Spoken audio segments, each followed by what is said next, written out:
and then we'll take roll. So Chair Almanza, I'm not seeing you in the room. Member David could not be here. Vice Chair Creech, is your microphone on? Present. Member Street, Here. Member Clark. Let's see. Oh, I see you, and you have a microphone. So you should be able to turn that on and off, Stephen. I'm going to mark you here, but you need to be able to talk. Member Muasa, Present. Member Dobbs, Present. Member Watson. See if you have a microphone. Yeah, you do. So, and you should be able to unmute yourself. Can you test that, Tracy?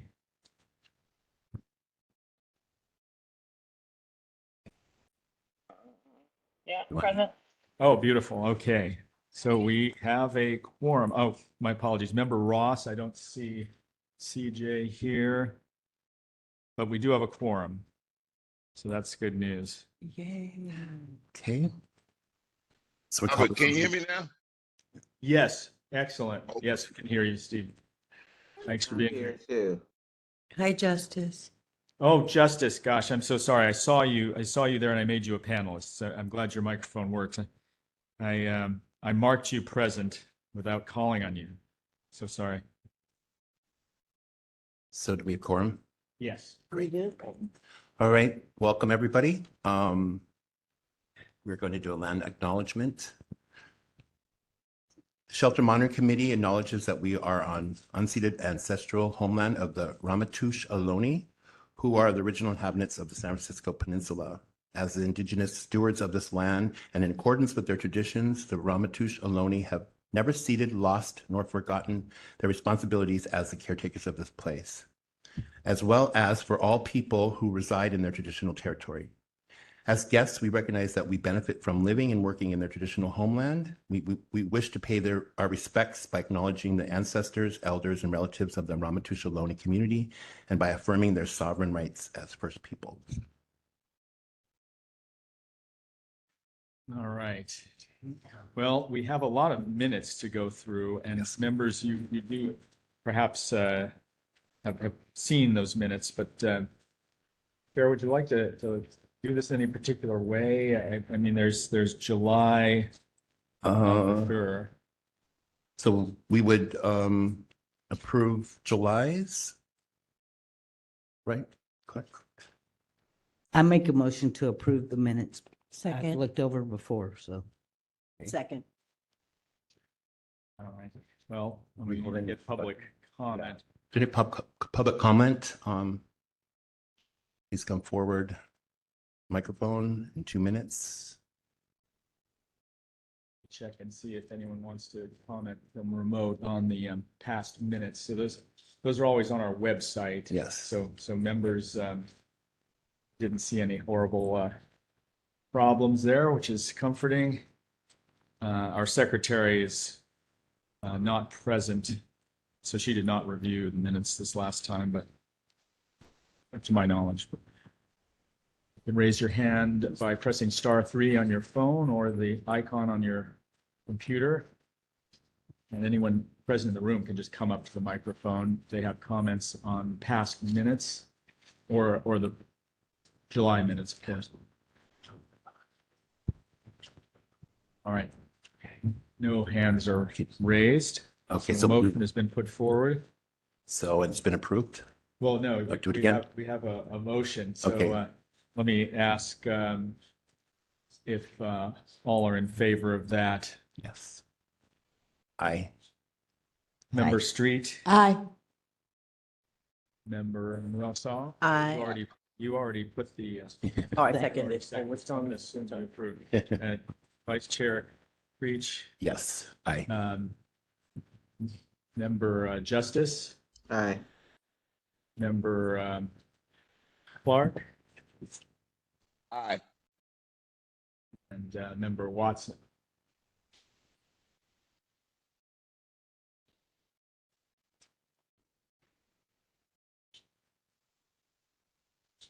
Commissioner Watson.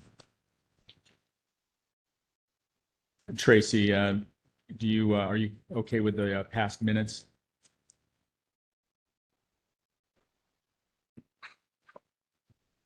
Well, I am going to have to come back on that.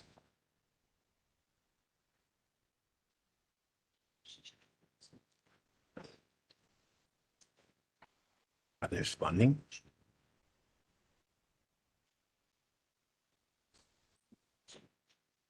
Member Watson, are you able to let us know if you approve the, To share the screen, I can't.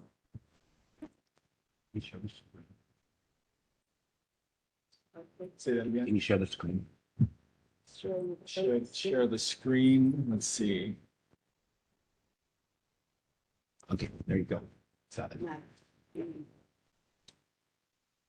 want me to share anything in particular? No, So we can see who's here, hands are raised, so it helps you Okay, out. I see. Mhm. Can you send a text to Tracy? To let her know?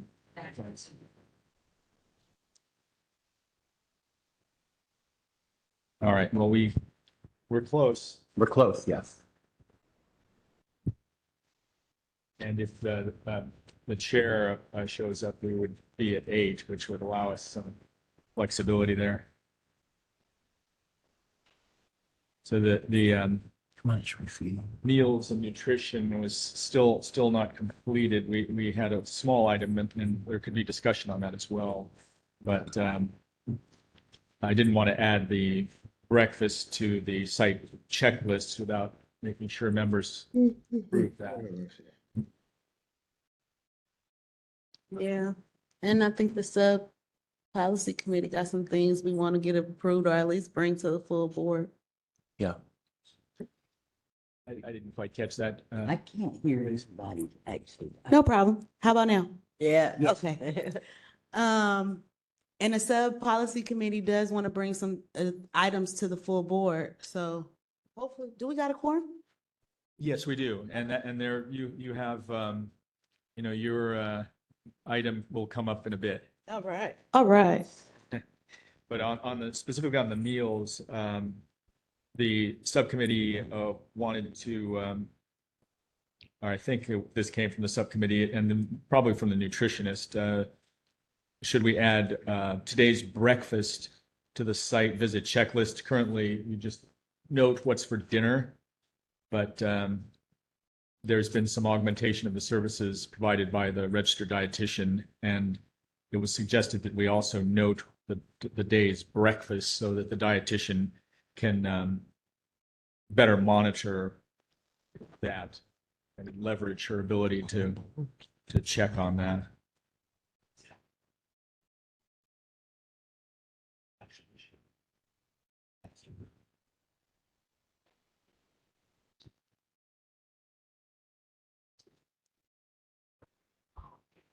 Would members like to discuss anything else related to that, or would you like to just consider that one little? So Robert, are we just talking about adding what is today's breakfast to our checklist? Yeah, and that's very And the easy to do. I inspections? started to do it and I realized, well, we should ask permission just to make sure no one wants to, Isn't that, it seems a little problematic to me because, not to add that to the checklist, but that at some point or times things are going to change within the shelter and from their provider of the food. How do you know?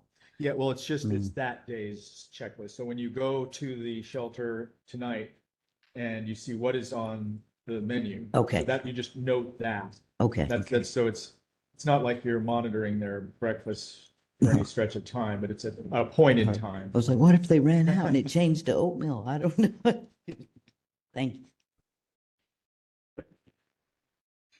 Okay. Call a discussion on that? No. Yeah, maybe there may be comments from the public, of course. Okay. If anybody has a public comment on the meals and nutrition, please come forward, 2 minutes time limit. And on the phone, it's press *3. I see that, recognize. We do have a commenter here. Please tell us your name and let us know what you think. Hi, Patrick Bucklow, he, him, Navigation Center's program manager with the Department of Homelessness and Supportive Housing. Nice to see you all on this beautiful Wednesday morning. I just wanted to add one thing that when you're if you're going to already be checking for breakfast, I might just throw in a suggestion that you also make sure that that they're posting those in Spanish as well.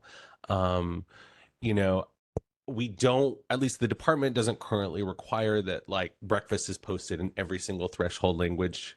I think that would be hard to do on a daily basis, unlike like other postings, right, that are like published postings that have to be up. We do ask though that the meals be in Spanish as well, because we have so many folks in our system that are monolingual Spanish speaking.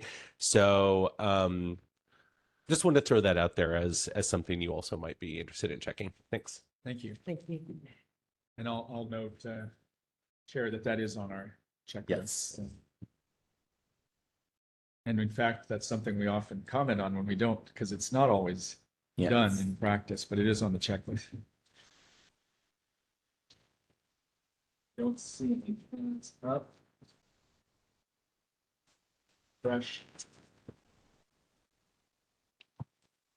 Anyone wants to comment to say there are too many eggs already? That's a comment we get or we used to get before July 1st. Maybe things have changed. Okay.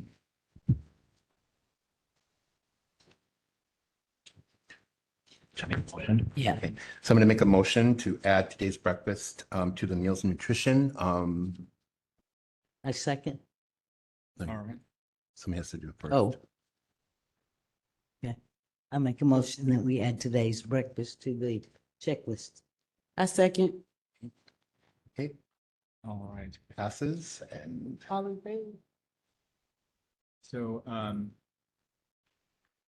we need to take a vote on that, and I'll assume that those who made the motion and seconded it approve. Chair, you okay with that? yes. And Member Clark, Yeah, I'm okay with it too. all right. Member Justice, Which one? say that again? Which one? Oh, this is on the adding breakfast to the site visit checklist. Yes. All right. And Member Muasaw, Yes. all right. And we're missing one. Member Watson, are you able to use your microphone?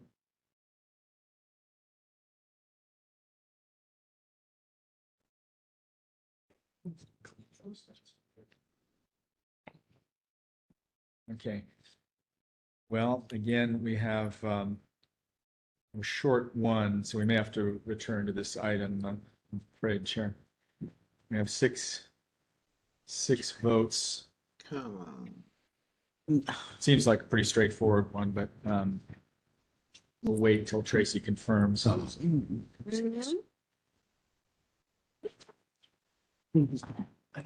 Marion. I'm here. Oh, beautiful. Tracy, can you give us your vote on the past minutes and also on meals and nutrition? Yes. Okay, Yeah, my vote. excellent. And on that, I was listening. I couldn't find my mute button. I mean, my unmute, but yeah. Yes, we can hear you now. Beautiful. Yes. Okay. Yeah, and if you don't have to be on camera every minute, but if you can come on camera now and then, we'll know that you aren't an AI mimicking the real Tracy Watson. There she is. There. Hi, Tracy. Hello. Got a good city camera there. So we'll move on to the next. Yeah, this next one's a tough discussion in a way, and remember, Ross is not here, but this is sort of an ongoing one. Maybe I'll let you lead. Okay, Member. the policy subcommittee asks the full committee to consider the idea proposed by Member Ross that to ensure shelter process internal grievances appropriately and that guests know that these can be escalated to the SMC as a complaint if they are not satisfied with the response of the shelter. We ask shelters to set up a physical SMC complaint boxes. This goes beyond the other approaches that have been implemented recently, i.e. disseminating color SMC flyers and checking whether they are posted near the shelter's existing grievance intake receptacle. Does anybody have anything they want to bring? I just think it's a great idea. I agree.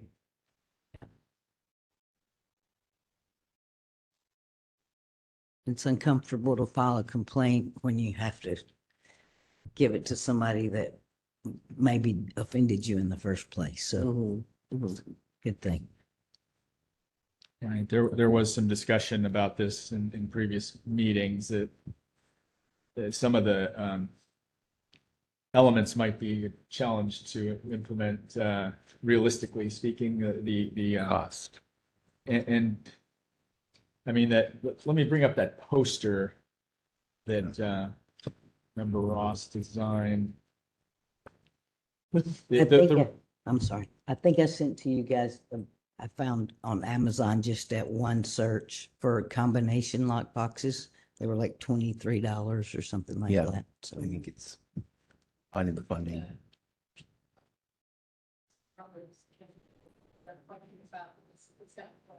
right.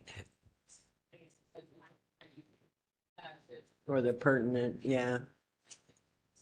Right. Mhm.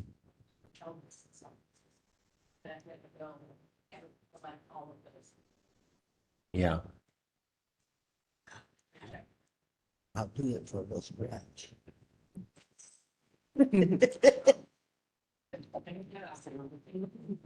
Yes, sounds like a fiscal issue. Public comment. No. Sorry. To open the public comment? No. Yes. To open the public comment.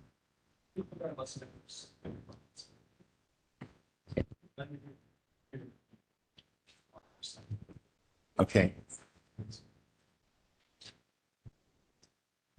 Does any other committee members have anything they want to bring to this?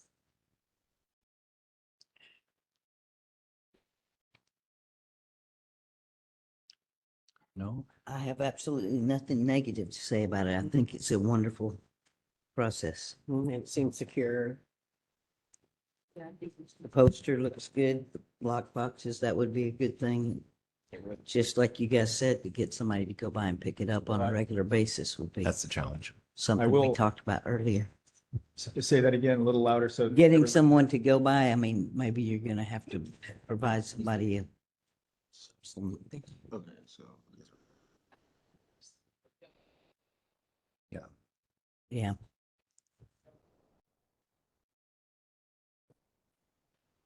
Yes. Okay. And I'll just mention staffer Marion McFarland doesn't have a microphone, so she was just clarifying something about the proposal that it did call for members to be picking these up from the 36 or so sites. There was another proposal and you'll see this in the minutes, to place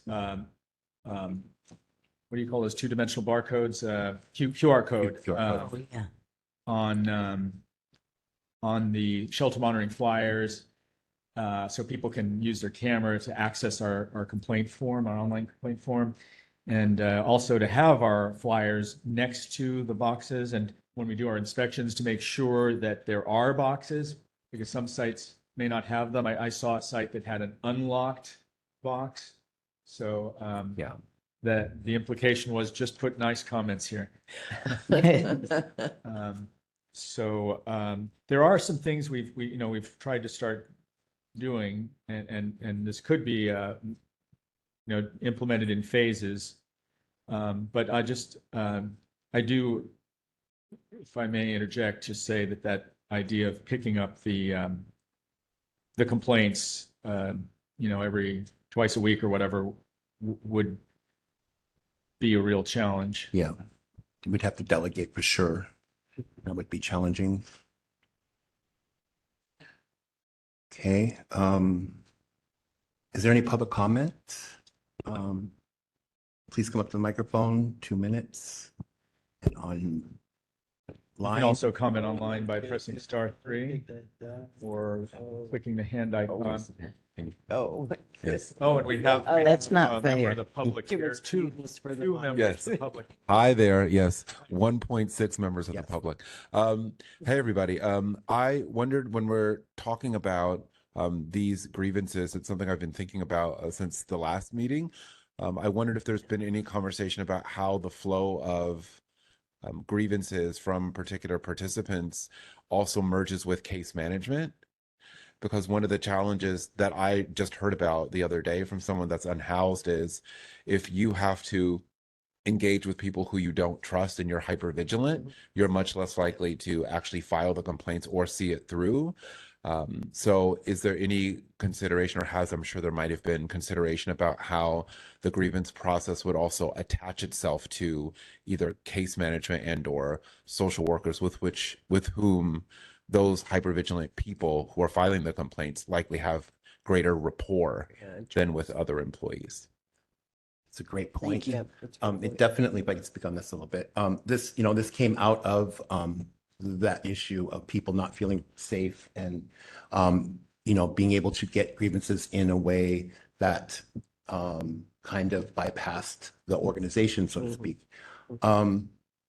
I think where a challenge might be is when case management is also in-house in the same CDO, that can be a challenge because it's also people are, employed by the same employee, the same kind of perspective. The goal is to try to make it an easy process where people can feel comfortable and be able to open up, which is it's always going to be a challenge, Yeah. typically in, these situations.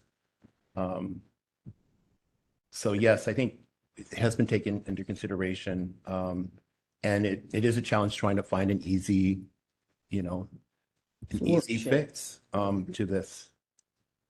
There'll always be distrust.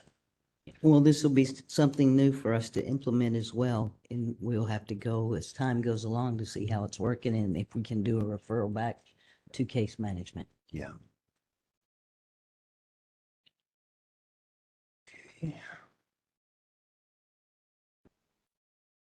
Okay. Other comments? So bring it for a vote. Next. Okay. Well, did we iron out how we're gonna pick these up? One is just an Just to investigation implement it. on the whether we can find the funds to put the boxes up, and the other one's a proposal just to produce the poster. So those are, Okay. yeah. So I motion for this to pass. I second. The two items. Yes, Okay. that we're talking about. One, staff to produce color, shelter monitoring posters, and two, staff to investigate whether funds are available to purchase box. So, yeah, I motion that we pass this. All right, well, let's take a vote. Vice Chair Creech, Yes. okay. Member Justice, Aye. Yes. Member Clark. Stephen, oh, you do have a microphone, it looks like. I'm not sure. His video. A little unsure if I've lost your microphone. Let me go on to Member Watson, I put a motion to move forward. Member Moussa, Yes. okay. And I don't know if I'm missing anyone other than I see a Member hand up. Clark.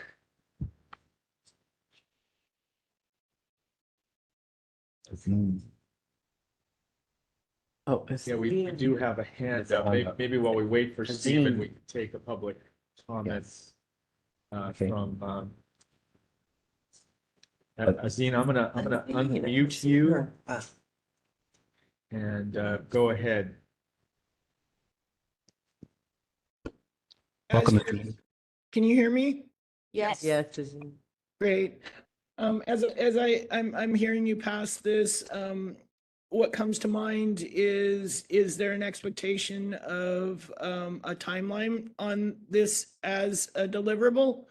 I see that it being an ask of the contractors, but, both the sign and, the box, budget, as a consideration, but with both of those, I'm kind of like, okay, is there an expectation that it's a deliverable by such and such date? Question. We haven't Thank had you. that That's a discussion. good point. We haven't had that discussion as far as I know, that we're just right now in the approval process Mhm. of What was- implementing a What was that program like acronym? this. SMART? Yeah, smarter. I think timely is in there some. But I know it's definitely been some discussion trying to get it from 72 hours from actually from it getting put in the box. I know CJ was talking about trying to get that and us picking it up within 72 hours. But we haven't even figured out how or who or Right. how we're gonna pick it up. So I would think that we are trying to do it weekly. But now that I'm thinking about it, I don't even know if that would suffice. So, because if somebody made their complaint on Monday and we're saying 72 hours before we get it from there to there, we would have to do by Wednesday or Thursday. So we would be doing bi-weekly checks at all the So that's a good question, which is what I was trying to bring up before we voted on it. So now we just got to figure out how we're gonna do that.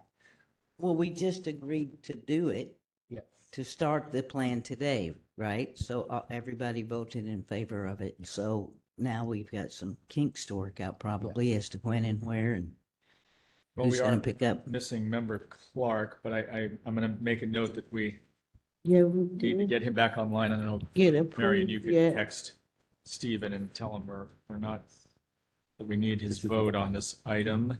We are, yes. We got a member missing right now. So we actually have to table it until we can get us all Table to it. vote on it. Cause we don't know where Mr. Clark is. Have to step away. If Clark's not in there, we're gonna table it and move. Yes. Yeah. Can we table this? Yes, and Okay.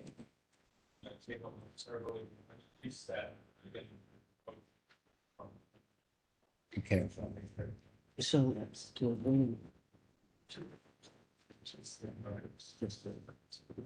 We didn't pass. Yeah. Okay, I'm making a note to follow up with Stephen later in this meeting. Stephen, if you're, just to ask you again right now, if you're able to vote on that item, we didn't hear your vote. Yes. Oh, beautiful. Okay, so that's 7. So that, Alright. at least this modest step will move us forward, and hopefully, members can be continuing to think about this, and CJ may be available at the next policy subcommittee meeting. Okay. So we've been, are we being charged hours? Counselor, you're the next on the list for some training. Yes. And if we can be of assistance, let me try to put up some documents or to be ready to do so when you tell us to.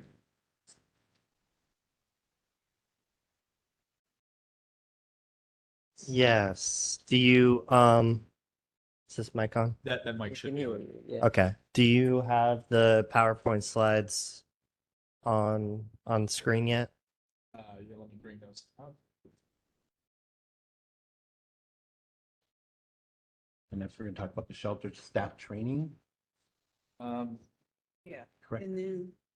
Oh, you know what? I jumped to the sunshine training. Well, I guess I should have your permission to do that and to let the audience know we're going out of order a little bit, Okay. just to not keep the city attorney. Okay, so we're gonna Waiting. go and we're gonna jump to the sunshine training.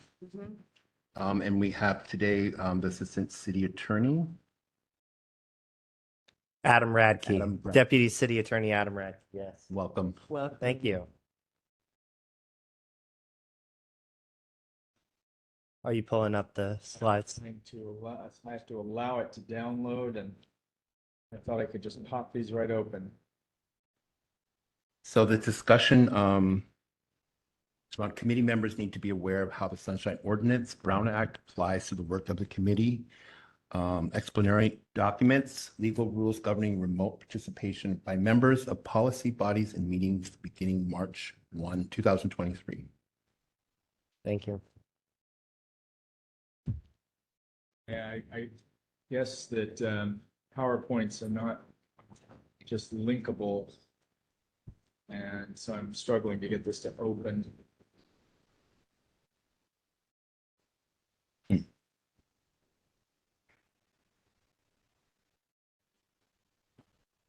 Surprised this PC doesn't have PowerPoint on it. Marion, do you think you could convert that to a PDF and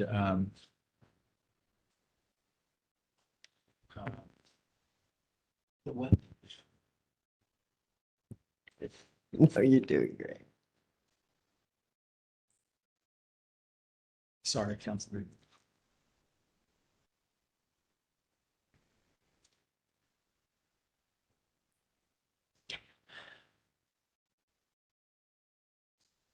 So the rules on remote attendance appear easily, but next time I'll convert the PowerPoint presentation to a PDF before placing it here.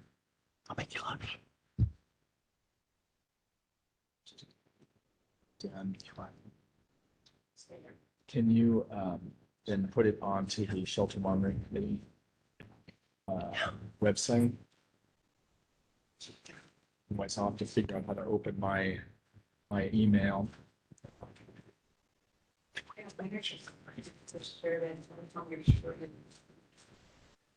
So we're having a little technical difficulties, folks. I'm not sure how to For your access. patience. So this is not open in PowerPoint.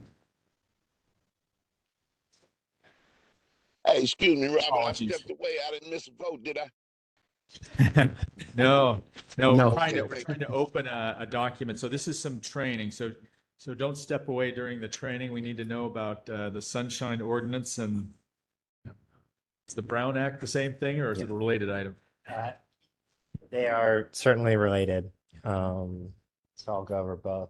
And folks online, thanks for your patience. We're having a little technical difficulties. Could be. Not able to open the.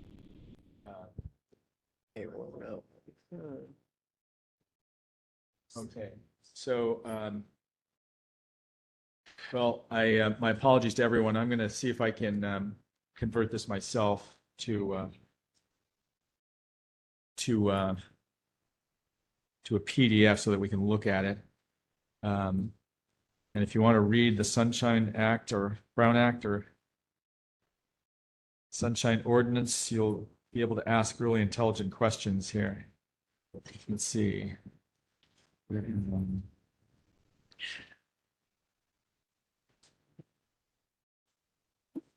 And yeah. You wanted to read it, Robert?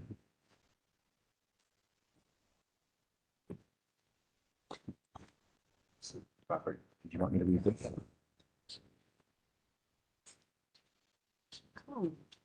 It's supposed to be prescribed. That's not what we've done. Okay, just to familiarize everybody with the Brown Act and Sunshine Ordinance, conducting the people's business, the Brown Act Government Code 54950-54963.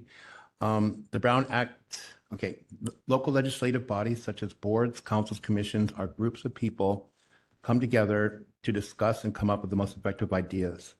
The Ralph M. Brown Act is a law that guarantees the public right to attend and participate in meetings of local legislative bodies. The Sunshine Ordinance is San Francisco Administrative Code, Chapter Chapter 67, San Francisco Sunshine Ordinance was developed to ensure easier access to public, what's it, missing words, to strengthen open meeting laws. Through the chair, I'm more than happy to go through the slides. Sorry, I was just waiting for them to be pulled up on the screen. Yes. But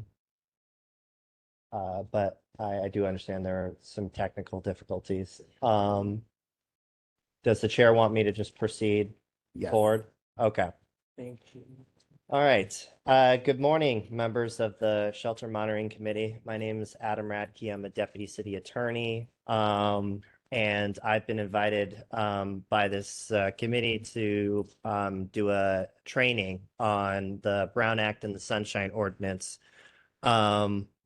And so that's what I'm here today, and happy to answer any questions. I do realize that this is a 15-minute training, so with the committee's permission, while I will go through the slides, I might just summarize instead of reading verbatim, since members of the public and the committee themselves have access to those slides and can refer to them at a later point, if you wish. Yes. So yes, the Brown Act, that's actually a state law. The Sunshine Ordinance is a local law, but both of them deal with the requirements around how meetings, public meetings need to be accessible, as well as how to ensure that public records are made available to members of the public when they so request them.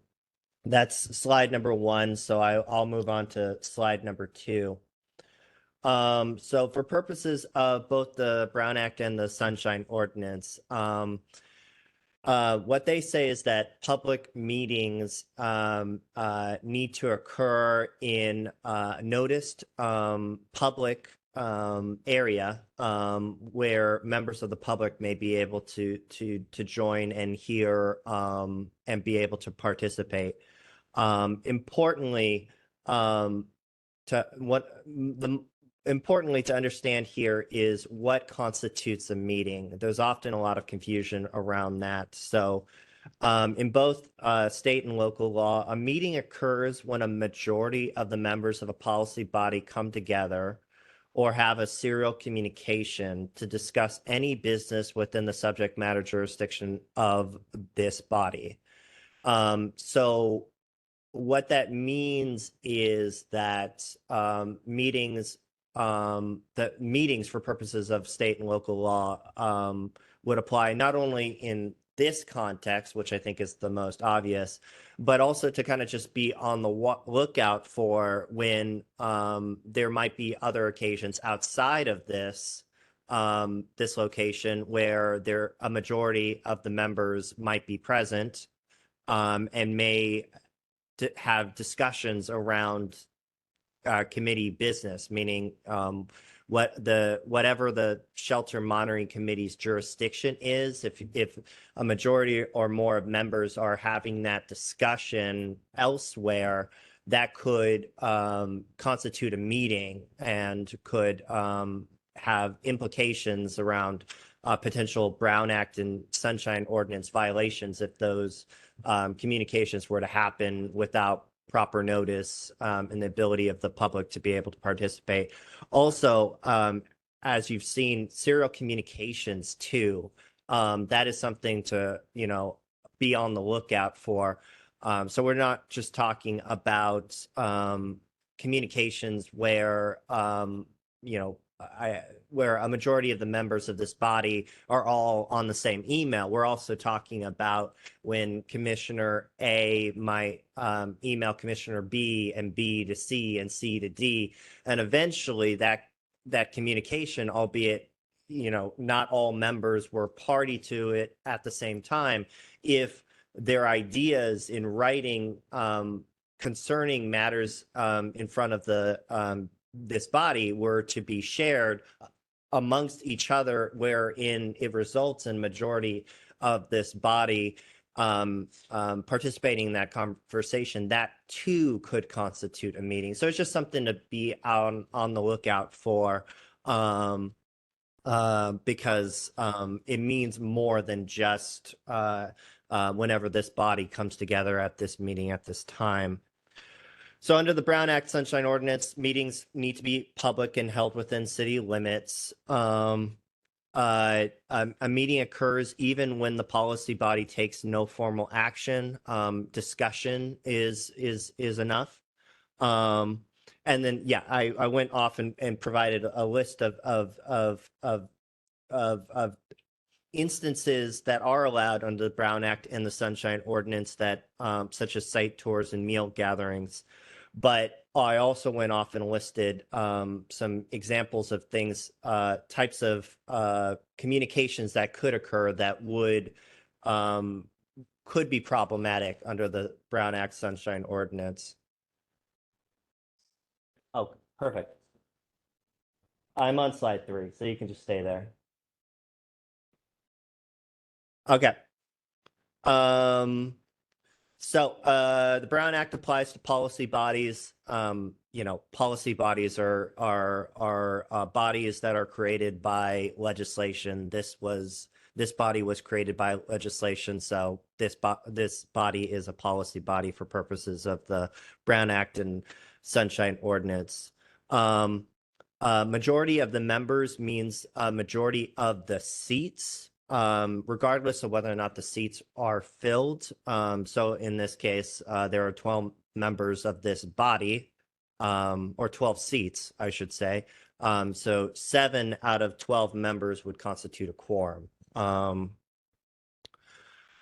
So for that purposes, it is recommended that we carefully track to make sure that that at all times when this body is meeting, that there's a quorum.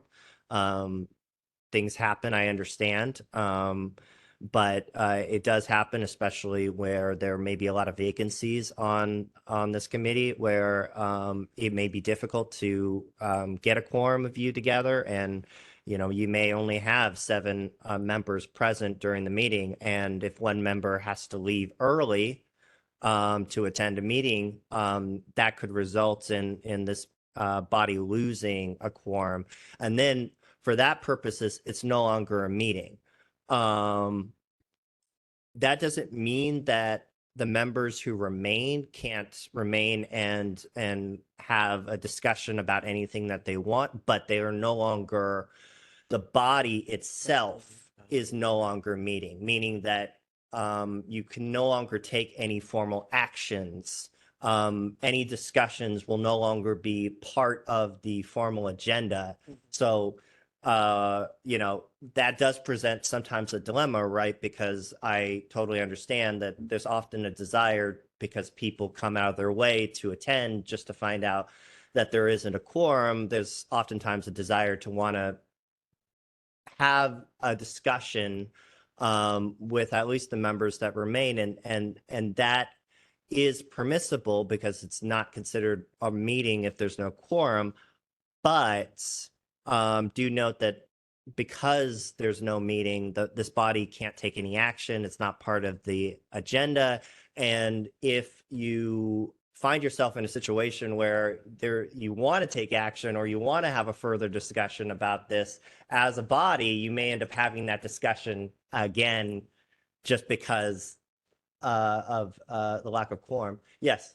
At that point, if there's lack of quorum, in order to not have any legal issues arise, is it best to adjourn the meeting or to continue having a conversation if we choose to do so?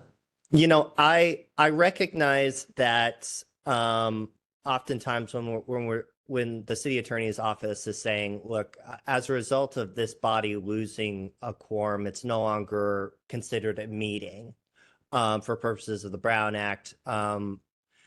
And our office has recommended in the past, but not required, certainly, that the body consider adjourning. But we recognize that there's an interest in trying to at least have a discussion because of the fact that people have come out of their way. But what I've found is when at least in my own, I'm speaking for myself, and obviously not necessarily, I'm going a little bit tangentially here, but when policy bodies realize that they may end up having a discussion about something that they really want to talk about, and then realizing that if they want to take action on something, or if they want to direct certain advice to the department, that they then have to have that discussion again, it sometimes can almost mitigate or diminish the value sometimes that is perceived with, oh, let's just continue to go forward. We know it's not a meeting. We'll not include it in the agenda. We'll have this discussion again. But when they do it in practice, sometimes from what I've heard, it kind of, once you realize that it may look the same, but it has legal differences, sometimes that diminishes the value of keeping everyone here together if you're just going to end up having to do it all over again. Right. Thank you. Another important thing under the Brown Act and Sunshine Ordinance is that policy bodies can often create subgroups or committees. I've overheard while sitting in the back that this body has a subcommittee that is comprised of members of the committee. Do note that subcommittees are subject to the Brown Act and the Sunshine Ordinance, and if they're made up of members of the committee, their quorum rules might be different. Meaning, if you have a 3-body committee, their quorum is just 2 people. And so that presents an interesting issues when they meet. They need to, have an agenda. It needs to be noticed. It needs to be accessible to members of the public. They need to be even more on the lookout for quorum issues, and they also need to make sure that they're complying with the Brown Act just as this body would. Moving to slide 4. Some of this is just good stuff to know, but for purposes of the agenda posting, that's a responsibility of the secretary. So just something to kind of be aware of, an issue spot in case something might arise. But the most important thing to know about from this body, members of this body, is just that deliberations and actions need to occur in noticed open public meetings. That's why, in reference to the prior issue that I talked about having serial communications or communications that of a majority of members of this body outside of this noticed public meeting could present an issue with the Brown Act and Sunshine Ordinance, just because those two could constitute meetings of the policy bodies, and obviously in those circumstances it's likely not noticed or open to the public. So that's what underlines the legal concerns with some of those situations I previously mentioned. Also, and I know that this is not new to this body, it is for all policy bodies of the city. A lot of bodies obviously were operating under the COVID waiver rules that allowed for remote participation by members that sit on this body. But effective March 1st of last year, those rules were no longer in place. And now, under the Brown Act and the Sunshine Ordinance, members on this body have to be physically present unless an exception applies. That doesn't mean that if an exception doesn't apply, you can't listen into the meeting, but you can't vote as a member of the body. You can't participate in discussions. You would be listening in as a normal member of the public. There are a lot of exceptions. Those are detailed in a memo that was provided to these to you all and in anticipation of this meeting, and also publicly posted. That is a memorandum by my office titled Legal Rules Governing Remote Participation by Members of Policy Bodies in Meetings Beginning March 1st, 2023. It goes over some of the exceptions like around, the caring for a sick child, or if you yourself might have a contagious illness. There are still some exceptions, but they're quite limited, and sometimes even those exceptions have restrictions. But because there's a memo to that, and this is a public memo, it's not attorney-client communication. I'm more than happy to answer any questions, but I'll refer to this memo since it does provide greater detail. Slide 5.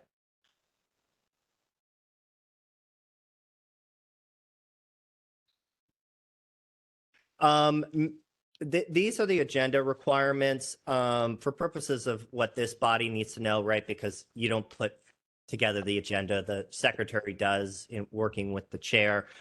This is just so that you're kind of aware of what are the minimum legal requirements in the agenda. But I'm going to skip to the next slide just because, I'm trying to elicit the information that I think that you all as members of this body need to know the most, and the agenda is something that the secretary is in charge of. So I'll move on to slide 6, because it is definitely more applicable to the members on this body. The do's and don'ts of conducting the meeting. Some of these I'm sure you're well aware of. For example, starting the meeting at the scheduled time or later. That's an access issue, right? If the agenda says the meeting will start by 10 o'clock, then just making sure that it's 10 o'clock or later before you start the meeting. Making sure that that votes are public.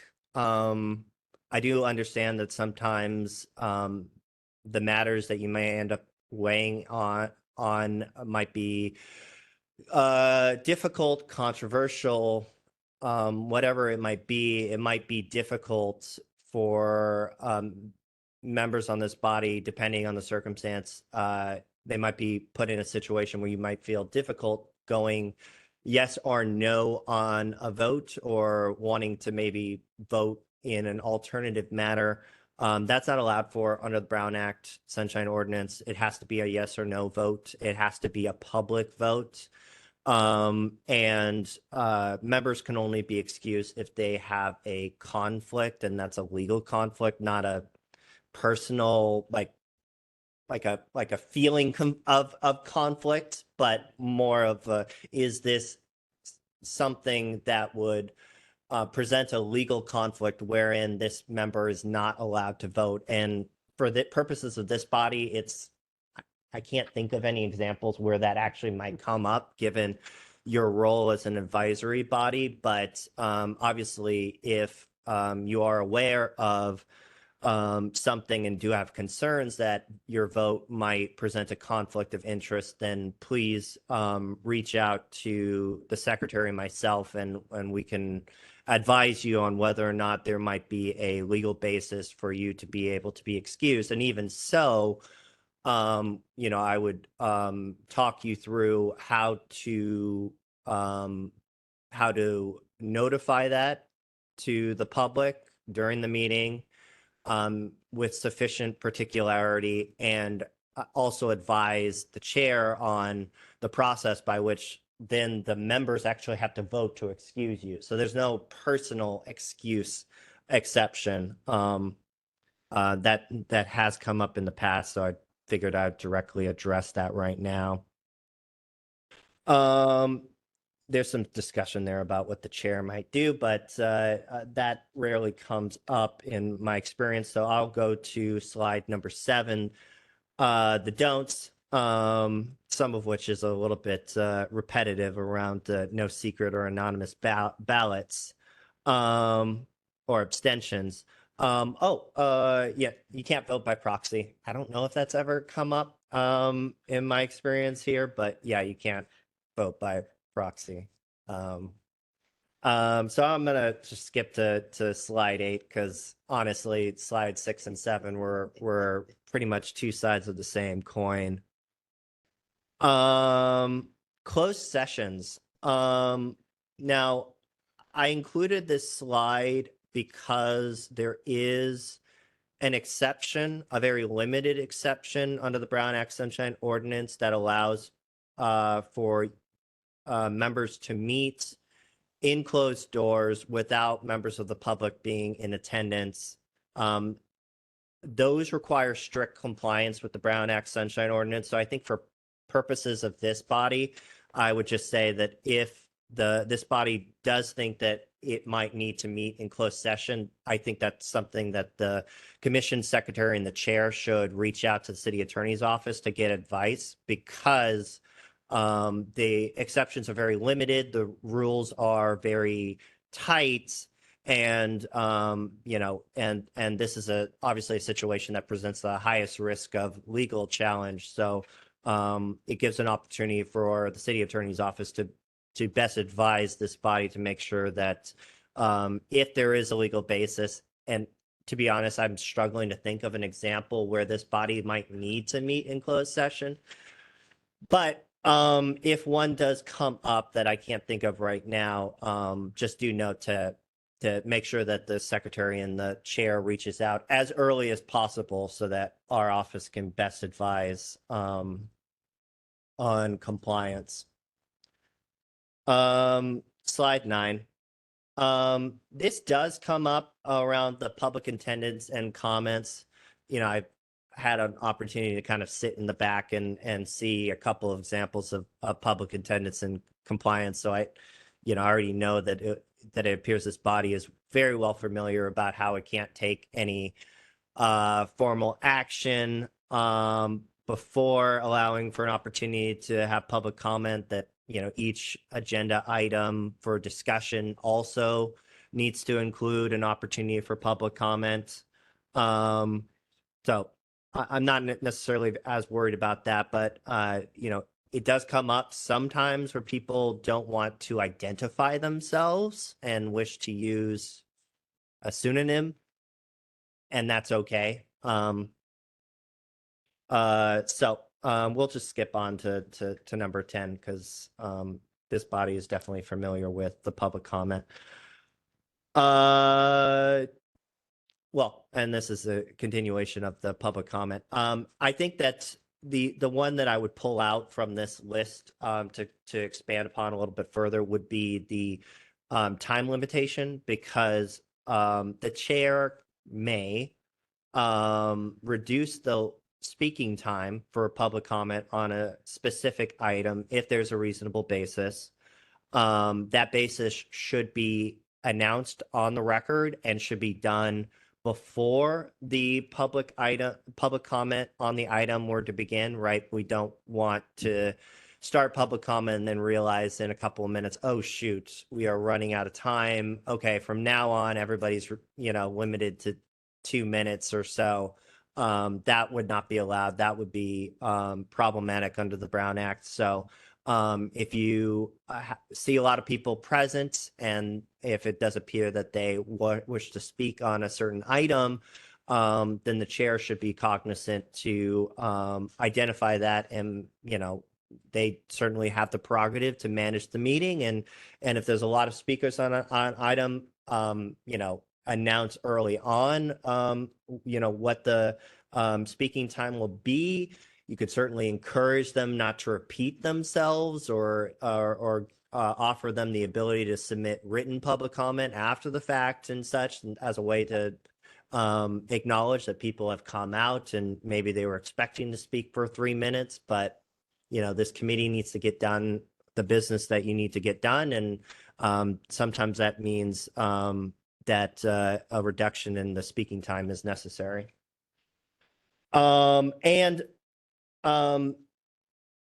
Sometimes I've seen that public commenters may ask questions of the committee members or demand answers from the committee members.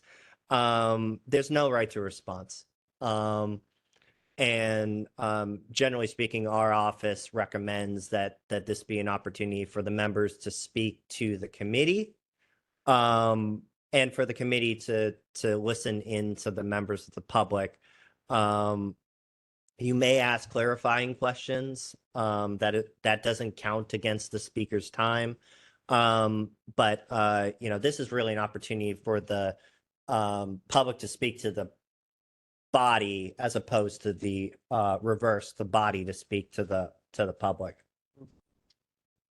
So next slide, slide 11. I'm going to really briefly go over the Public Records Act and the Sunshine Ordinance portion that goes over the Public Records Act. And only briefly, just because, we only have 15 minutes and I want to kind of extrapolate the information I think that you need to know the most. The most important thing to know about the Public Records Act is that it applies to any writing that contains information related to the conduct of the public business that is prepared, owned, used by a local agency, including by this body. I believe that members of this body have a city-issued email address that members can use to communicate and conduct city business on.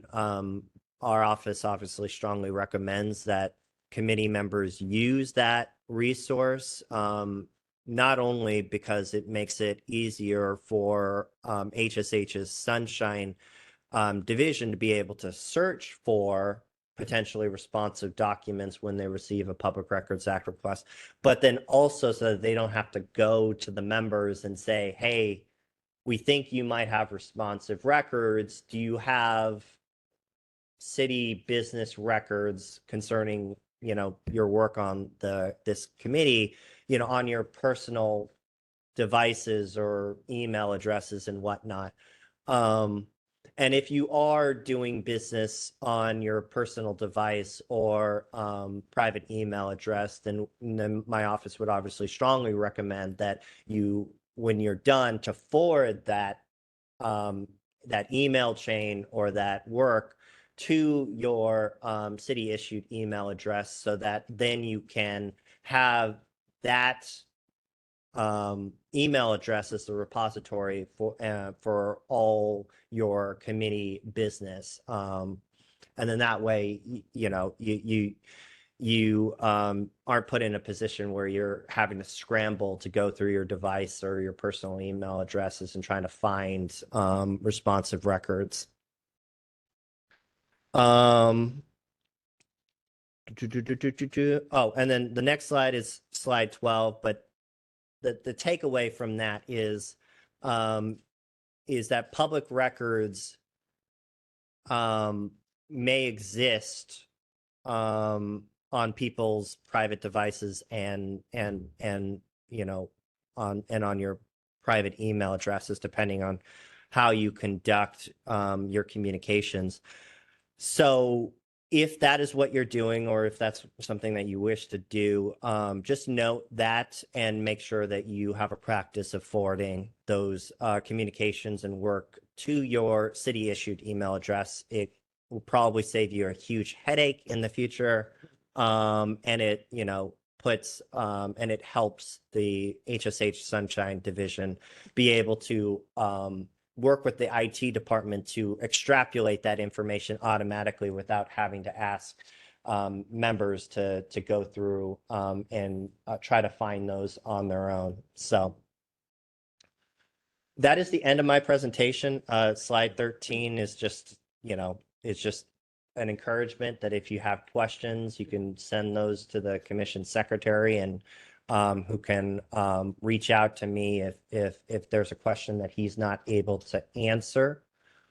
And I'm here if you have any other questions. But otherwise, that's my presentation. Thank you. Yes. Thank you. Thank you so much. Thank you It's a lot for of sharing good with us. information. Thank you. I have a question. my mom passed away and this committee is very important to me, so I was out of state back and forth several times and I couldn't be part of quorum. And so maybe that might be something you guys consider to be an exception. Well, there is an exception, an emergency exception when your inability to attend is because you're caring for like a close family member, like a parent would be a caregiver exception. You said in this instance they had passed away. Well, I was back and forth while she was ill and then she passed away and I had to. Oh, okay. Yeah. So it's over several months. Okay, yeah, then it really kind of depends on whether or not you are providing caregiving under an emergency. And even under that exception, if you want and can give me a brief minute, I can take a look, but there are certain restrictions, like you can't just oftentimes there's like a limit, like you can only use this exception a certain number of times within a calendar year. If you give me a second, I can find out what that limit is.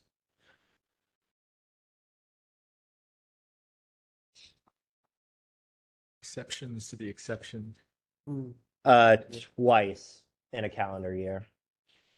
So because it was nothing I could ask for 30 days in advance. Yeah. You know, So I'm not weighing in on whether or not it was proper. I'm just saying that there is that exception for caregiving of a parent, but there is a limit. That's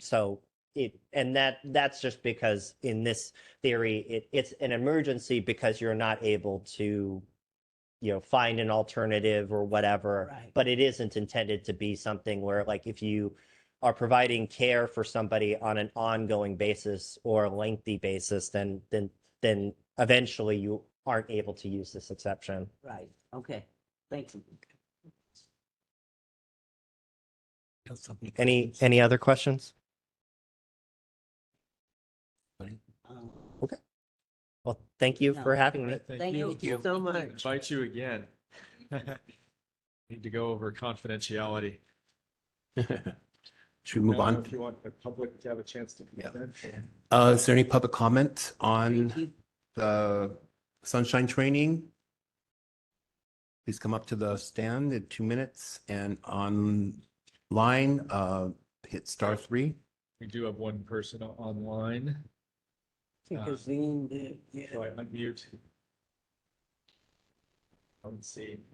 Azine, I'm unmuting you, so you go ahead and comment. So. There you go. Thank you. I was holding my breath. In terms of bodies or committees, on a state level, is it an issue of compliancy that the city have a certain number of bodies, committees set up? That's the first part of the question. The second part of the question is, if these bodies or committees don't make quorum to actually do anything, can they be canceled?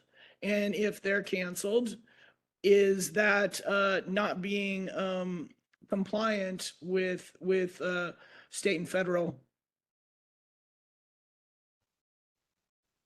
I think it's a question for you. Does this body want me to answer this question? Yes. Yes, Yeah. please. Yes, please.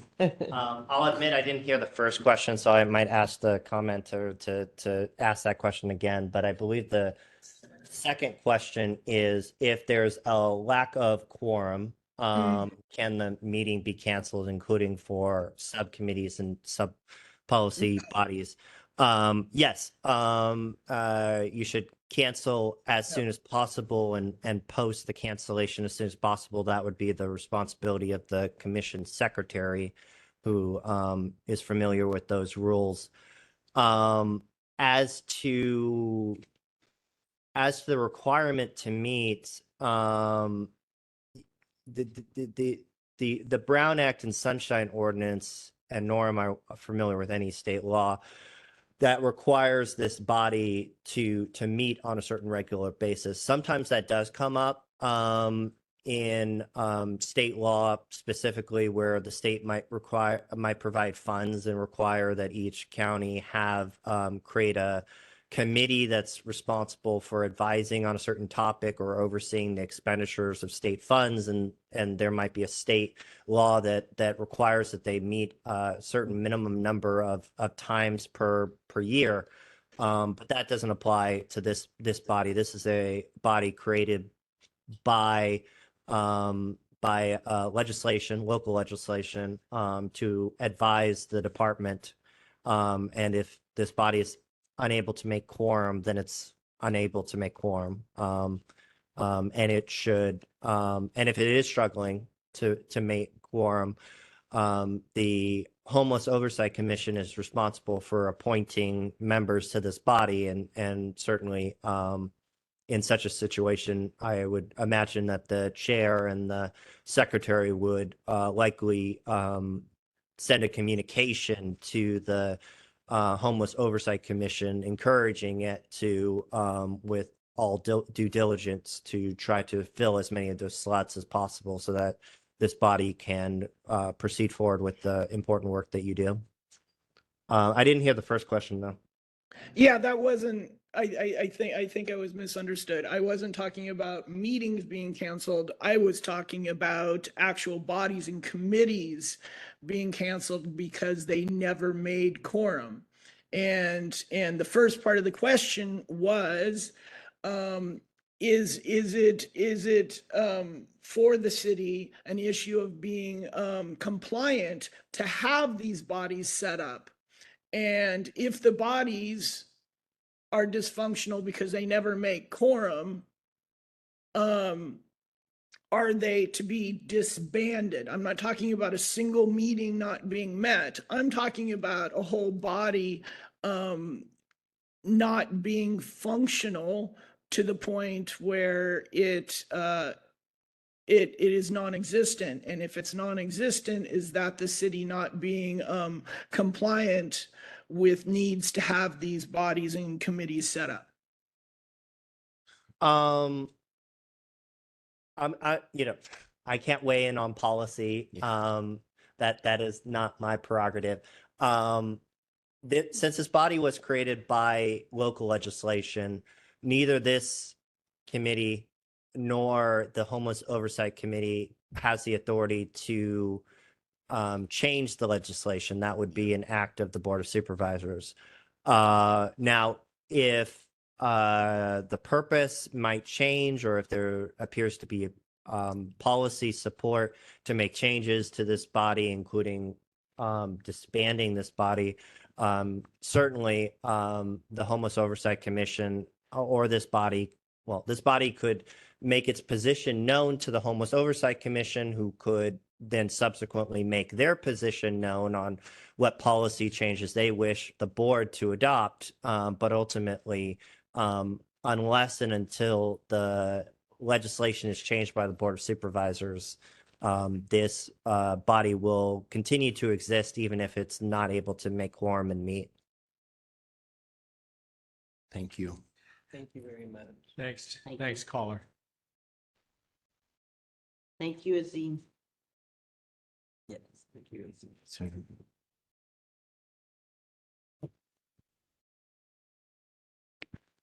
Refresh the screen to see if there are any other questions, comments. I mean, there are none.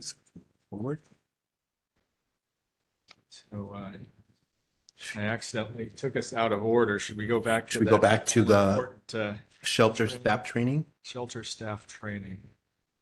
Okay, so we're going to go back to C, shelter staff training.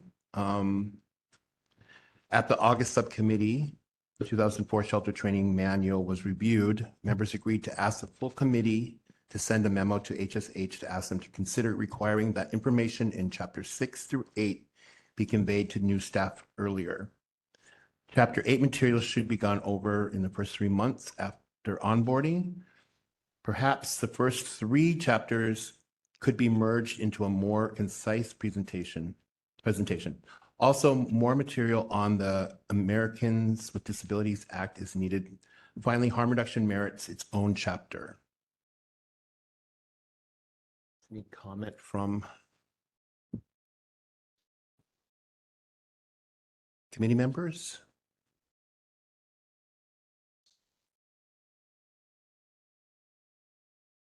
I'm just down to answer any questions. I just think it really needs to be done. It's an old manual. It's from 2004, so it's 20 years old, and we're trying to make it as relevant to what staff are dealing with in the culture of today's shelters than before.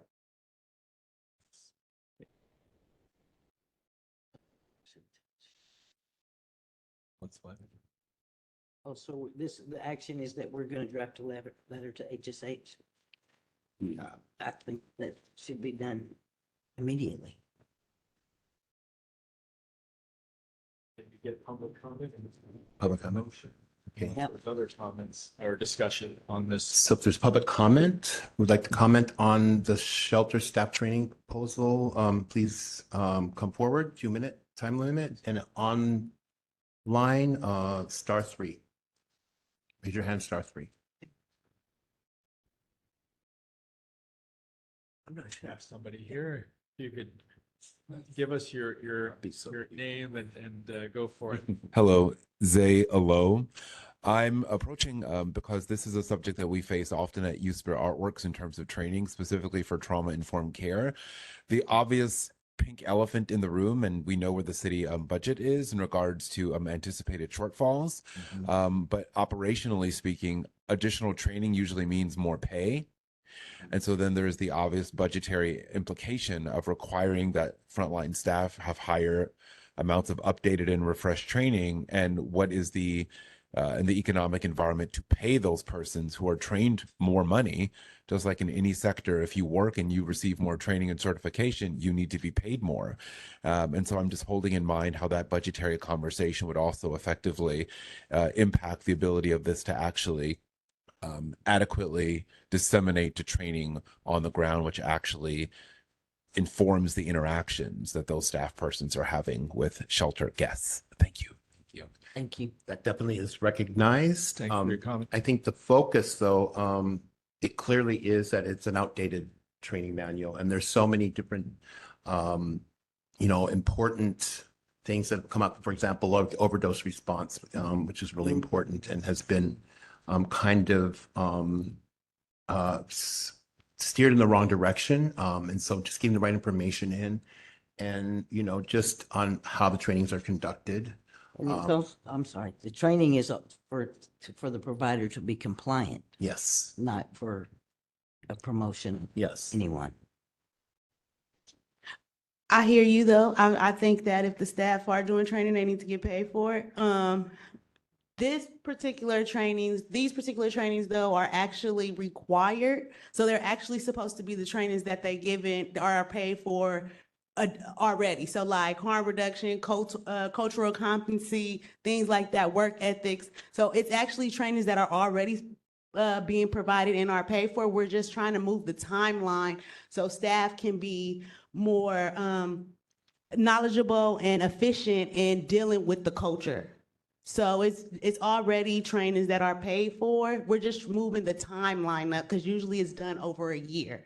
And it's leaving staff kind of aloof on what needs to be known, and actually also as well, clients getting maybe things that should have been covered and are getting the backlash because the staff are not aware. If that makes sense, and I hope I'm answering your question. And also, if I could just comment, with the emergence of the navigation centers and many of the SROs being taken over in city run, there's been an emerging, population of frontline workers, and many of them, I always feel like this work takes a special person usually to do the work. Yeah. When you're serving marginalized communities, and so it's not the employees' fault. It's just that it takes a special person and any kind of information that would be helpful in them being able to move forward and working in these environments. Because we know when you're already traumatized and you're going into a trauma-filled environment, the harm that it causes not only is harm caused to the community members, but also the staff members. And self-care is something that is so important and it's not always pushed. We're not trying to create, we don't want a machine, we want a place of healing, more towards that if we can, and empathy. And often, I spent years working in the shelter system and navigations, and, we don't, I'm not going to sugarcoat it. It's hard. And you see the effects that it has on staff. So if we can get them the best information and easier and more comprehensive and focus in on subjects that are relevant, it would just make it for a better situation for all of us. I want to just add that I agree with what was just stated, and that like most of the training that are required is for on the job training for when you start in your job, and so that the staff is properly equipped and trained up to be able to interact with the residents at the shelters. So, and I mean, I agree that at some point, they should be compensated, given more since they're trained on certain topics, certain as de-escalation and so on and so forth. And they should already like within that year be trained on those, and then on the job training, having that more experience and more longer you're on the job and having that experience, and then I can see them getting more pay. Yeah. But not within that first year. No, yeah. Yeah. Yeah. We see, I mean, one thing that happens is some people get, as you're moving forward and you have new hires coming in and you just have one or two coming in, a lot of times people get lost in the shuffle and they don't get that information in a timely manner, or it's not covered. And we know that a lot of online trainings, and so you don't really have that interaction. So it's just, hopefully we can, get some other eyes on the trainings and try to make them so they are more effective. And I'm hoping that by merging the first maybe 1 to 3 chapters, we can actually take the money that will be budgeted for that training and maybe put it into employees. I mean, I'm pretty sure we can rework that. I mean, I don't know. I'm not part of it, but yeah, that's what I'm thinking. So, So take a Is there vote any on more that public letter. comment? any more public comment, or should we take a vote? Come on up, Patrick. Yes, Hi. welcome, Patrick. Yes, hi, Patrick Bucklow again. Just super quickly, I just want to acknowledge that 20-year-old training manual is out of date generally. It is, so our team, the shelter team, came up with a priority list for this fiscal year. Updating the shelter training manual is on that list. So I just want to just note there is a recognition from the department and from our team that this is out of date. It is a priority to update it.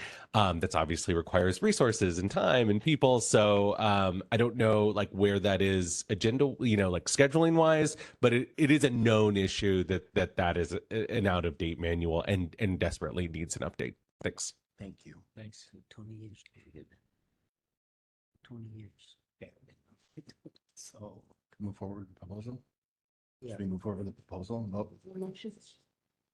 Yeah, it's a recommendation. Okay. So we're gonna move forward and take a vote, right?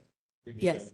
We need somebody to propose and second it. Somebody propose? I motion that we propose that the full board drafts a letter to HSS letting them know what we want. I second that motion. Okay, All right. Now, Vice Chair, are you good with that? I am. You're on record as the city attorney says. Justice, are you good with that? Yes. All right. Stephen, are you in accord with the idea of sending that letter? Absolutely. Anything else would be uncivilized.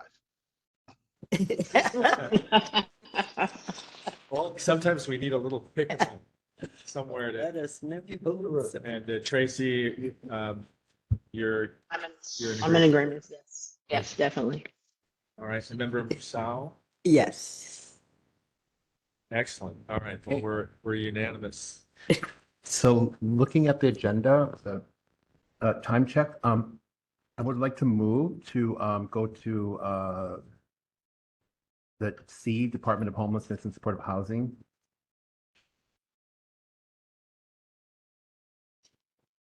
Any members object to that? We're going to skip That's fine. ahead here.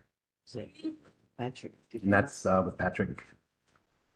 Are you okay with Object, something because in we got, early, Patrick? Thank you. got some sub-mini, but we got proposals that I would like to get the full board and I would like to get them passed. So yes, I would love, excuse me, Patrick, I would love to hear Patrick and go down his who's in the shelters, but I would like to bring these 2 items to the full board so I can see if we could at least try to get them, everyone on one accord.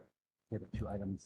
The 2 items are ask the shelter to increase shelter flyers on onboarding documents and add is video recording system working into the visit of the site visits questionnaire. And I think those are 2 important things to do. Okay, we'll stay with the agenda. We'll go with that. Okay. So Sorry, Patrick. Okay. So we're going to new business. So besides the Hold on. So we're doing a subcommittee report. Discussion action subcommittee members besides training, subcommittee discussed the postcards that member Ross designed and nutrition. Additionally, there are 2 proposals awaiting consideration. The first one is ask shelter to include SMC flyers and onboarding documents. The second is video recording system working to site visit questionnaires. So open that up to full discussion. I'm not. Lost. New business. New business. on the second page. Second page. Oh, You wanna- okay. Oh, Thank you. I just want to, if there's no public comment, I would just want to propose it to the board. I think it's pretty self-explanatory. I think some of us are just, waiting to have quorum. I think we've been talked about it a couple times already. And so I just think that right now I'm just trying to motion that we propose to move both these items and make it happen for a vote. We'll open it to public comment. All right. Is there any public comment on this? This has been something under discussion for a while, these 2 ideas. And if you're in the room, you can just come up to the podium. And if you're online, you can press *3 or the hand icon on your computer. And again, the proposal is ask shelters to include SMC flyers in onboarding documents. Make sure guests are aware of the SMC from the start. And number 2 proposal is to add a question to the site visit questionnaire that members use. The question being, is your video recording system working? And I'm refreshing and see no hands up. All right. And there's no one at the podium. Nobody? Okay. So seeing no public comment, take a, Does anyone want to make the motion and I second? make the motion that we pass both these items. Second. okay. Take it to a vote. All right. Let me always put you on the spot first. Acting chair, you're good? Aye. All right. I'm going to switch it around here. Member Watson? I for the vote to move. All right. Member Clark? Yeah, I also vote to move. Great. And Member Justice? Yes. Okay. Well, I think those You forgot. Aye. done easily enough. I and I. Forgot. these 3. Michelle. You, Did I Did you not? vote second? Oh, second. Okay. All right. All right. Beautiful. So, yeah, thank you, Member Street. That would have been frustrating to not have covered that after 4 months. Yeah, So- thank you. Let's, So now we can move on to C, Department of Homelessness and Supportive Housing, and have Patrick make his yeah. report. Thank you, Thank you for your patience. Yes. Patrick, thank you. Hello. Hi. Still learning how to. Yes, Patrick Bucklew, he, him, the Navigation Center's program manager for the department. Just for the record, I'm always here for the whole time, so I never care when I go. I'm always here for the party. Okay, so we have our vacancy numbers. Everyone get a copy, and I think for those of you watching from home, we're going to screen share. Is that right, Robert? Sweet. As you can see, the adult system especially is very full. I actually have not seen, since I've been watching these numbers more closely, I don't think I've seen the system quite this full. The family system does look a little bit lower, actually. The program manager for the family system's out this week, so I did ping her to sort of ask if there was a story to be told there, or if this is like a data quality issue. So I can't speak to those. Happy to give an update next month. But on the adult system, you can see, I just have never seen numbers like this. Everything basically is over 95%. The couple of exceptions, the Adante, of course, had a fire. They're still working through some of those rooms to get them back online. That's going to take a while. Site's still operational and everything, but some of the rooms are offline a little bit longer. And, MSC still a little bit lower, but even higher than we have seen for the last few months. So I think, with a number of this things going on in the city, the shelters are filling up. So just something to watch. We really have been communicating with the programs, especially the navigation centers they get texts from me almost on a daily basis now, asking them to check for those 48-hour exits so we can try to just open beds and turn them over as quickly as possible so that we can keep offering spots to folks on the street. And other than that, that's all I have for you this month. Are there any questions or anything from the committee? So, I mean, assume that it's because of the sweeps that have been happening that it's so full.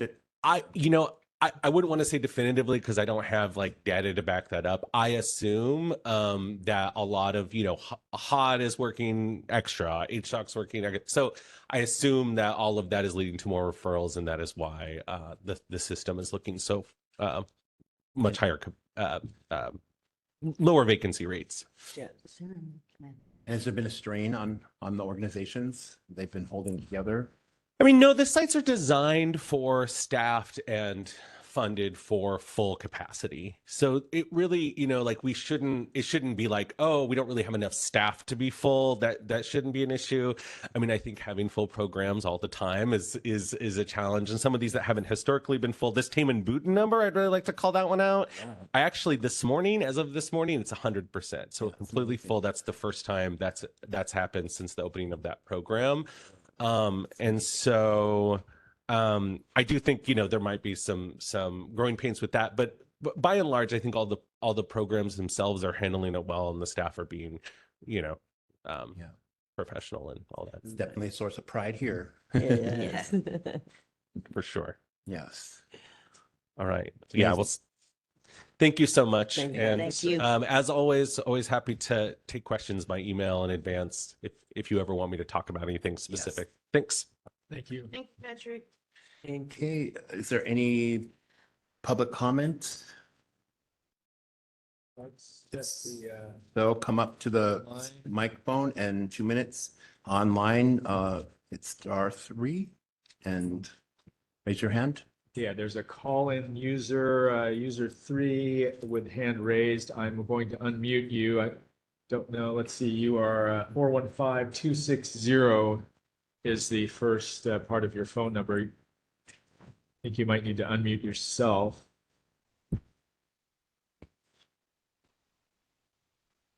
Maybe while we wait, if you'd like to come up. Hi. Oh, I okay. unmuted. I figured it out. Hi, my name is Marie Cartier. I'm a social worker working with a lot of our unhoused population. I've called into this committee before. Just wanted to follow up on a few things I've heard in the committee before, but I wasn't really able to figure out. One, I continue to be concerned about the quality of the food in the shelters. I have multiple clients in multiple shelters who have reported, stomach upset, diarrhea, that kind of thing from the food. And before, I know it was mentioned that there's a dietitian assigned to the shelters that we can reach out to with these complaints, and I believe her name is Kimberly Jower. However, I cannot find her contact information anywhere. So I'm wondering how, if her contact information could be provided and how we're supposed to go about, you know, addressing that. I also noticed in the minutes from last month, there were some mentions of like official complaints to this committee. And I'm wondering, like, is there an official like grievance? Like, does the client just go through the DPH grievance form, like the standard form, or is there a different way to make an official like complaint to the committee? And then thirdly, I just wanted to say, according to the standards of care, the shelters are supposed to provide some access to laundry and also do wash the bedding weekly. And I think that the Goff cabins' lack of laundry facilities on site continue to really be a problem, because the laundry, like the bedding, is definitely not being washed weekly. And I know it also says in the standards of care that people are supposed to be given access to laundry off-site, but really given the location of Goff cabins, the fact that a lot of our clients are disabled, like to go to St. Anthony's during a specific time, to go to Mission Neighborhood Resource Center and pay 25 cents a load really isn't feasible, especially they don't have access to like transportation for their stuff. They don't have carts. So I would really like to advocate for a washer and dryer to be put in at Goff cabins. Okay. There's plenty Caller, of room in that main. my apologies, caller. Thank you. You've given us a lot of food for thought, and you do have general public comments also at the end. So I encourage you to stay on to continue, but I don't want to go over the 2 minutes. And I will just quickly mention that you can contact us at our shelter monitoring email, and maybe we can have some conversation there and possibly put you in contact with the registered dietitian at the DPH. Thank you. Okay. Any further comment on the Department of Homelessness and Supportive Housing? I can't see the. Just really quickly, just if it's all right with the group, I'd love to just share. I texted Kimberly and said, "Hey, is it okay to share your email publicly?" And she said, "Of course, that's her job." So for anyone wanting to get a hold of the DPH registered dietitian, that is who supports the meals and nutrition and food safety in the shelter system.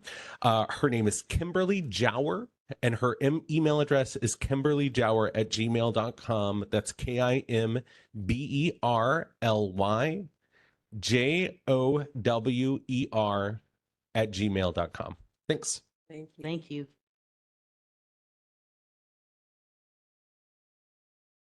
All right, and I texted that. And we had a comment, I should have seen you out of the corner of my eye. You get first dibs when you're in the room here.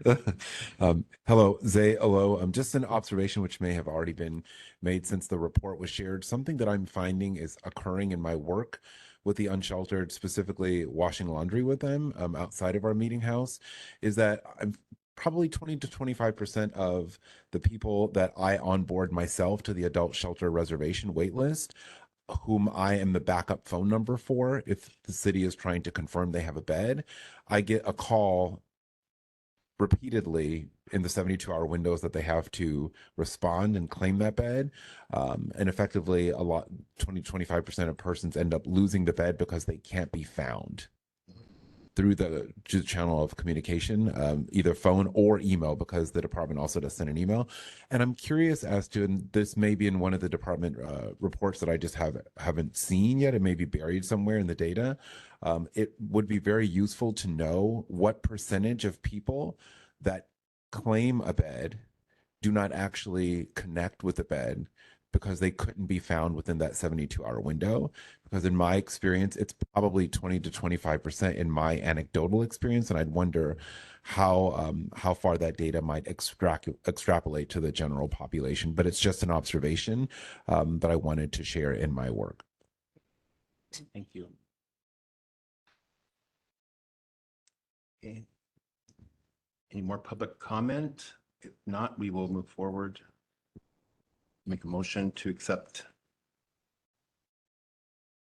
I motion to accept the notes from last month's meeting. Second. Someone second. Second. Okay. Accepted. All in favor? Favor. Aye. Aye. I Thanks for teaching. We won't reject your report, Patrick. Okay.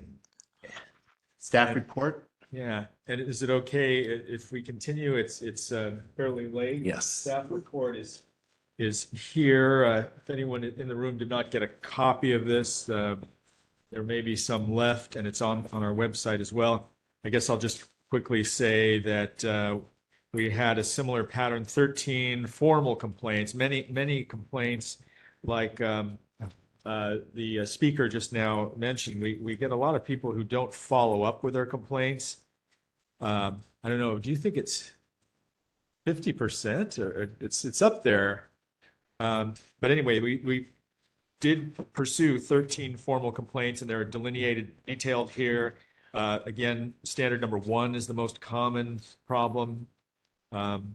Respect and dignity, and many times that goes with any other problem, you know, so it's easy to have that, but some are more serious, as you can see from the details. We started off a new fiscal year, so there's a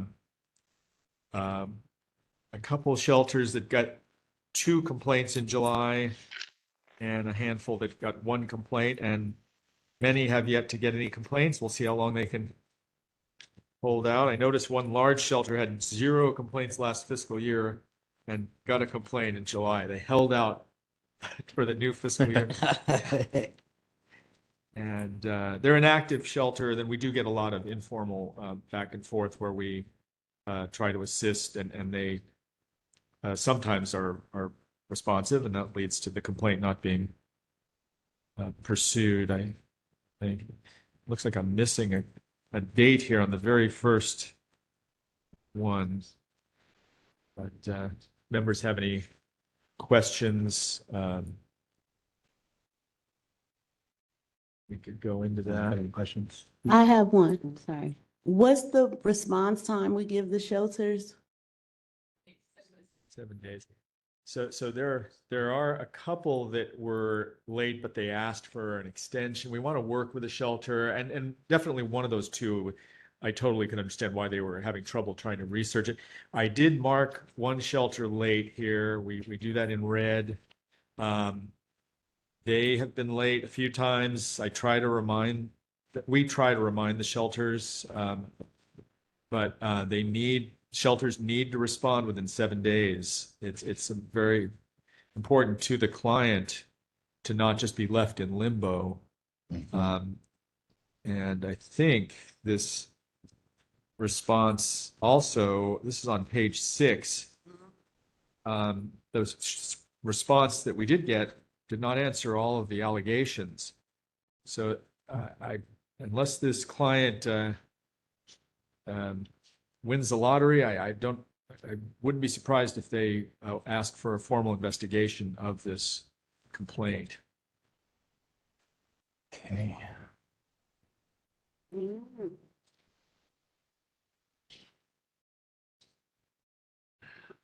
Is there any public comment? If those online can press *3 or hand icon on their phone, those in the room can come up to the podium to comment or to ask for a copy of this document. Can't see. Nobody online. Okay. It's a fairly long one. See no public comment. Forward, bring it to a full vote.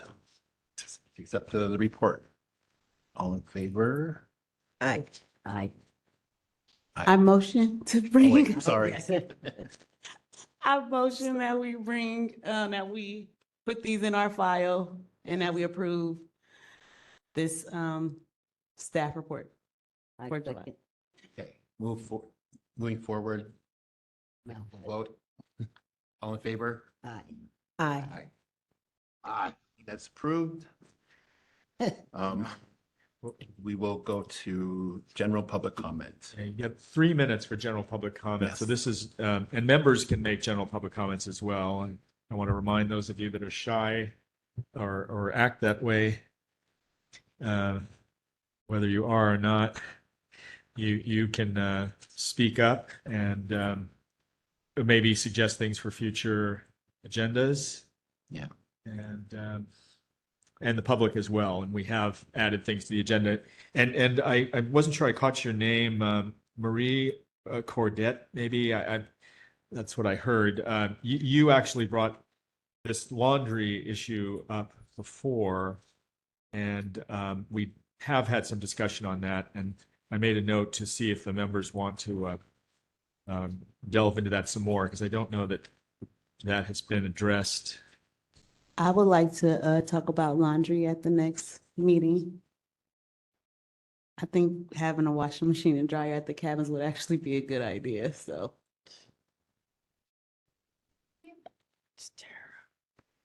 Yeah, I second that motion. It was a motion. Don't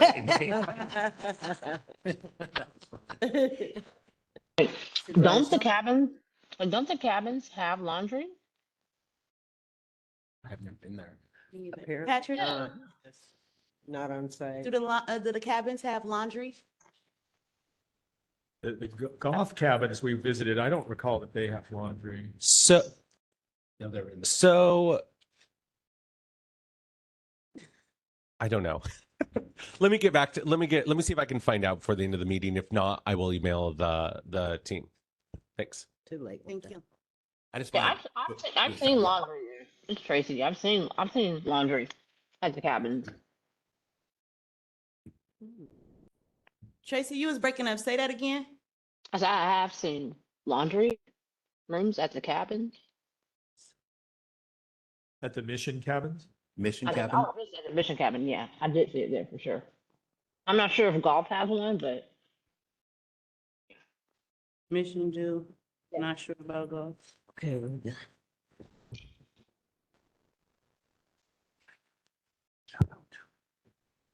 Give a shout out to all the directors. I just personally want to make a shout out to all the directors and supervisors out there working in the navigation centers and shelters. Good job. We're in really, We're so glad to. with the full houses and, dealing with all that we're dealing with, just we need a little pat on the back. And so we see you. Thank you, Yes. ladies, for Thank you coming so again. much. Thank you. And you gentlemen with the beautiful puppy back there. Oh, yes. Ron said there is not laundry services at the golf cabins. Just FYI. Thank you, Ron. So we can talk about that problem. Let me look at the public. Find that. You all, I Calling want user. to give you the opportunity again, caller 3. Oh, and your hand is up, so I'm going to unmute caller 3, and maybe you could, if you want, you can share your name again. My apologies, I couldn't quite hear it before, so I have unmuted you, and I think you need to unmute yourself. There you go. Hi, I should be unmuted. My last name is Cartier, Cartier. Thanks for asking. Yeah, I can confirm there's no laundry services that are accessible to clients at golf cabins. I really appreciate you guys wanting to address this. It's such an important element for, health and dignity to be able to do laundry, and it would just remove so much stress from a lot of our clients there. I was also just wanted to say, it sounds like there could be some way to collaborate on some kind of audit of some of these standards of care and collect data over, how many. I would be interested in knowing how many of the shelters provide 2 meals a day and how many provide 3 meals a day, how many provide laundry on site, how many do these various things. And there's social workers all over the city who could easily collect this data, and I would be happy to compile it if that would be helpful to this committee, because it sounds like there is just kind of a lack of some of this basic knowledge just to have readily accessible. Sounds like we can invite you to the subcommittee. Yeah. Yes, we would love to invite you to the subcommittee meeting, policy meeting. And yes, we would love to collab with you on that. So It's the second Wednesday of the month. At 3. At 3 p.m. Yeah, you can find it on our website, and you can also email Shelter Monitoring Committee so that we make sure you're on our invite list. We do add anyone who asks, and the list is not as long as it probably should be. It's over 100 names, but you may not be on it, so we could certainly add you. Who's Cartier? Yeah, Cartier. Okay, great. Thank you so much. Thank you, Cartier. More public comment? Cool name. Okay.